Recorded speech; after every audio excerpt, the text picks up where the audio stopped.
tia pefetinje zao misy asoa mode androany a dia antanizanatra vaovao be tsika satria mpivarotra trondro dia antanitsika izy hoe amin'izao fahavaratra zao ve rentable sa tsy rentable mavela ve sa tsy mavela le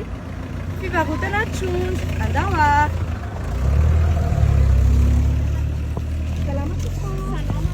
Iza monina raha madama raha tsy madisy ie fa mahafantatra madama Faratina dia za so mode dia ndraiky antana madama hoe rentable ve sa tsy rentable mavela ve sa tsy mavela fianakaviana ihany a le mivarotra trondro le mivarotra trondro zany raha amin'izao andro fahavaratra zao a tsy dia mahavelona fa amin'ny andro vakansa zany izy tena mahavelona dia amin'izao andro fahavaratra zao hoe betsaka ihany ve ny olona tonga tia ampefy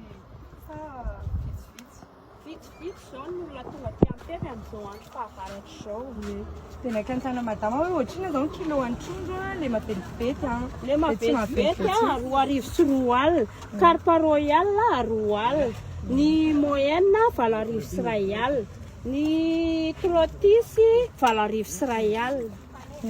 mifanendy 50 ray alina dia zay zany manentana antsika zany raha ohatra hoe mandeha ty ampefety tsika dia mba ity amity madama ty tsika no manjifa dia makanesa tsy ampefy fa tena mahafinaritra be aty dia misaotra madama nandray ana dia mirahaso indrindra dia merci beaucoup bisous tout le monde